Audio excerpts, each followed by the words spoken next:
Matt and Kristen. Hi. And we work at a radio station in Philly called 95.7 Ben FM. And we play a lot of 80s music.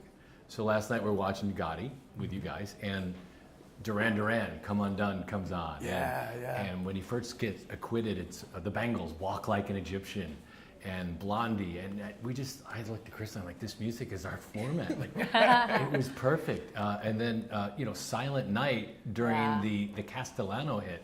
You know, the Silent Night idea came from John Jr. He did. He said, I always imagined over that hit there would be Christmas music playing if it ever became a movie. And boom, there it is. That's great. And it really worked. Is that something that when you're reading the script, you know they're going to do something like that? Like the music will be that good? You're so it's sort of a bonus. Well, I'll tell you, since you're a music station, I think it's much more fun to go into the music aspects of it. Very cool. Okay, so music and movies are my thing. You know, I love that mix. But you're always worried, will the people that are involved with the music pull it off or not? So the first thing that happened, the first little miracle was Pitbull called me and said, I heard you're doing Gotti. I saw a picture of you and him together. You look exactly alike. Could I do a song in the movie? I said, we'd be honored, privileged. He said, could I compose the movie? I said, are you kidding? Absolutely. So he hopped on board. Everybody was excited.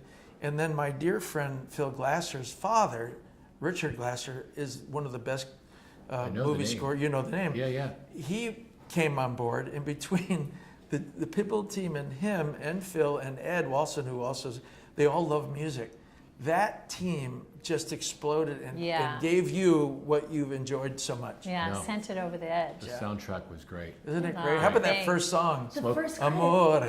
Yeah. Isn't it great? Yeah, I like Smoke on the Water too. Love Smoke on the Water. Yeah. I particularly love both of your accents. I lived in New York for a while. You, Kelly, was every Long Island mother I grew up with. And then John, your accent for Gotti, it seemed kind of more like a refined New York accent. It was an old-fashioned New York accent, and one I had never used before. I had never said things like axed him, and all those words that are very like 30s and 40s almost compared to the latter day New York accent. But playing like characters like Vinnie Barbarino and Tony Manero, does that help you with an Italian? Well, I grew up in New Jersey. True, okay. And so I was familiar with all the accents, Yeah. but they all have a different personality. So Tony was slightly different than Vinnie, and Get Shorty was slightly different than that. And I think the most extreme was Gotti, because he was old school. Yeah. Yeah.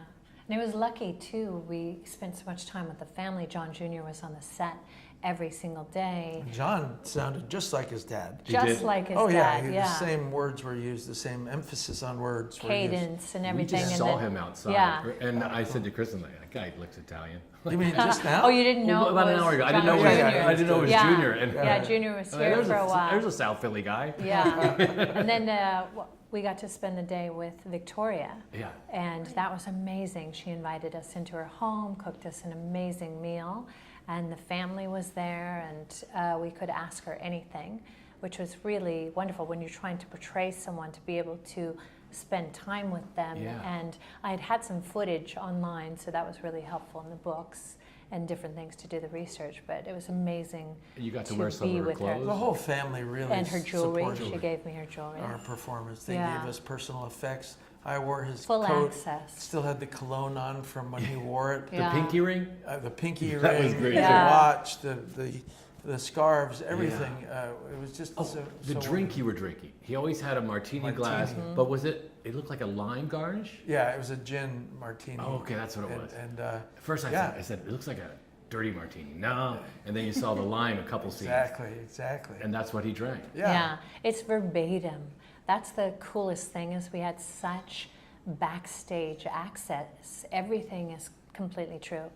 Everything they There's said. not a bit of dialogue in this film or a scene that didn't actually happen. Okay. That's what really amazed me too, is that the dialogue is so funny, and then when you said it's 100% verbatim, There's footage of him telling the kids what they could have for Halloween, for Halloween. The steeple out of the ass, all that stuff is How about when he goes to the dentist when he is in jail and Yeah. walks out the back door and does a hit? Absolutely Amazing, true. right? Absolutely true. That is just fantastic. You got there? Yeah, well, when we were talking about how the family was so gracious and really helpful and you preparing for these roles, when she lent you her jewelry and her wedding ring, was it so nerve-wracking to even just have those on your person and that you would lose it, or like, was any part of that scary? Well, I was so moved. I said, "Are you sure?" I said, "Maybe we could have the jeweler recreate it." She said, No, honey. I want you to wear it." And it was such an honor. John Jr. brought them up physically to me, gave them to me, and each night I gave them to the prop master. He put them in a safe. So I didn't have the responsibility as much. I mean, No, there was we a were guard. very careful. Let's put it this way. Yeah, we were very The careful. jewelry was very valuable, but was more sentimental to the family. So we actually had someone on the set protect Yeah.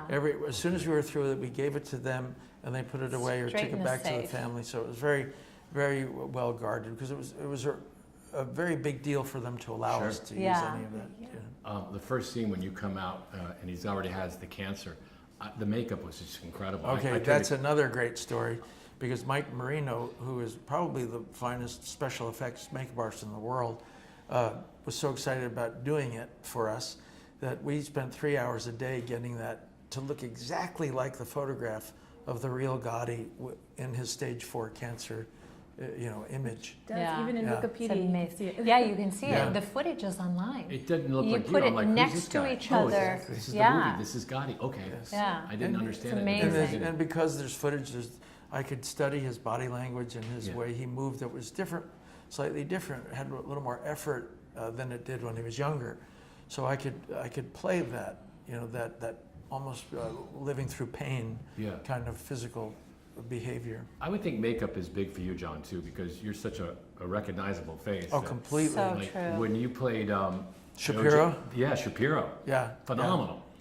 It's more important for me to disappear into a role just like it was when I played Clinton. I have to disappear, otherwise I'm too familiar to people. So the deeper I go into that, the more I allow you to take a journey with me, Yeah.